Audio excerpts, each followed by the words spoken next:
E aí, pessoal, eu sou o Eduardo Jardim e esse é mais um Jogo Falado. Hoje, para explicar um pouquinho, tentar resumir aí bem o que foi esse escândalo da Juventus, né? Mais um. Talvez não tenha sido tão escândalo quanto o Calciopoli, né? Mas essa punição que a Juventus aí perdeu 15 pontos, caindo do terceiro lugar, né, da tabela do Campeonato Italiano para o décimo, agora só tem 23, antes tinha 38, né? Para explicar, antes eu vou falar até do Calciopoli, né, que eu acabei de citar.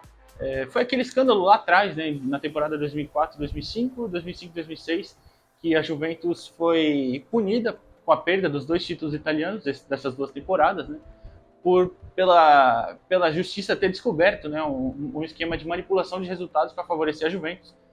Com isso, a Juventus foi rebaixada, né, para a Série B.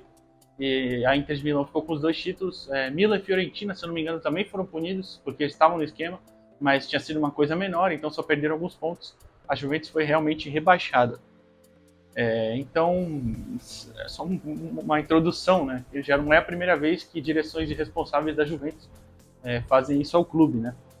Mas, para falar dessa punição atual, explicar mais ou menos, foi em relação a fraudes fiscais, né? A Juventus, para contratar novos jogadores, né, ela não tinha limite no seu fair play financeiro. Né? O que é o fair play financeiro? Só também para explicar. O fair play financeiro é você não pode gastar mais do que arrecada.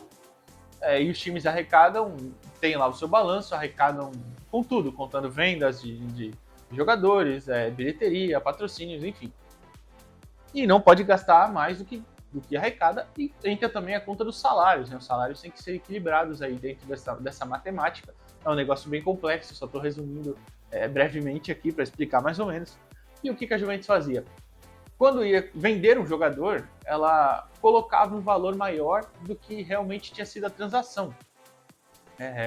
Para inflar essas vendas e colocava no seu balanço, que eu digo, claro, para inflar essas vendas e na hora de contratar, poder contratar os jogadores por salários maiores e não ter problema por isso. Né? Eu vou dar um exemplo aqui hipotético, não foi o que aconteceu, né? Mas se a Juventus hoje vende o Di Maria, por exemplo, que está aí em fim de contrato até e chegou há pouco tempo, vende por 10 milhões para a Sampdoria, pronto.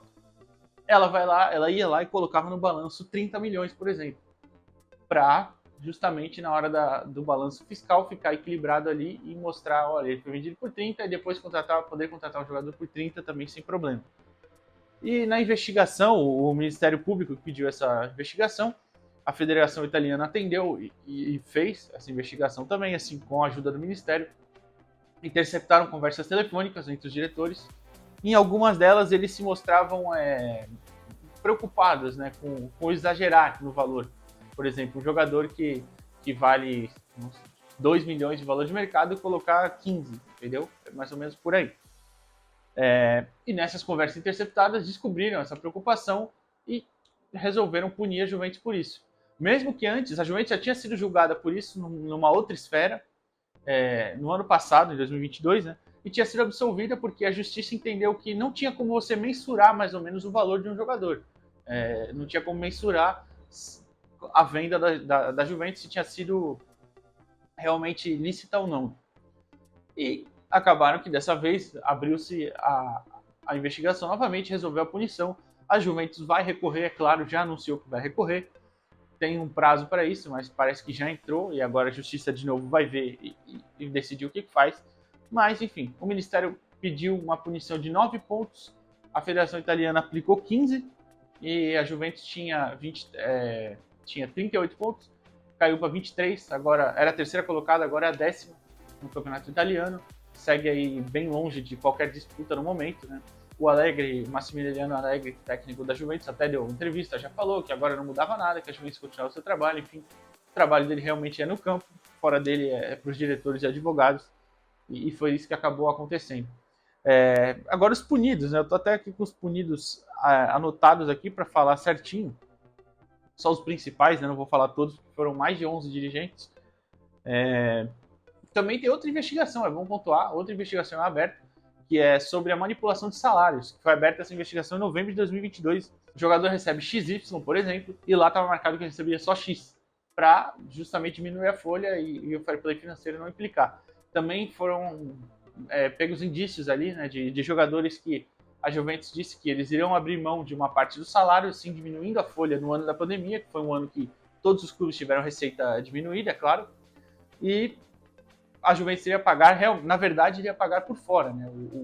A história real era que iria pagar por fora, mas a Juventus disse que eles abriram mão de 30% do salário, o que era mentira, né? Então, ou supostamente mentira, claro, ainda está sendo investigado. Mas enfim, vamos lá. As punições do Fábio Panatici, que era ex-diretor de esportivo, agora ele é diretor de futebol do Tottenham, foi punido por 30 meses. São 30 meses afastados de qualquer atividade relacionada ao futebol e é aplicado enquanto ele está no Tottenham. O André Agnelli, o ex-presidente, pegou 24 meses, era ex-presidente, né, da Juventus. O Pavel Nedved, que era um grande ídolo da Juventus, um craque, era ex-diretor e vice-presidente financeiro, pegou 8 meses. E mais muitos outros dirigentes pegaram 8, 16 meses de punição. Então, estão aí afastados de qualquer atividade relacionada ao futebol. Todos irão recorrer também. Tem que acompanhar como é que vai ser esse recurso, né, que eles vão dar entrada para poder se livrar da punição. Então, é isso. Só explicando um pouquinho para vocês entenderem como foi essa punição, porque é um assunto bem complexo. Claro, se você quiser saber mais, tem nos grandes portais aí, publicaram Lance, Globo Esporte, enfim. Tem lá explicando um pouquinho mais, mas é basicamente isso. Fechou? Se você gostou, deixe seu like, comenta aí o que você acha e valeu!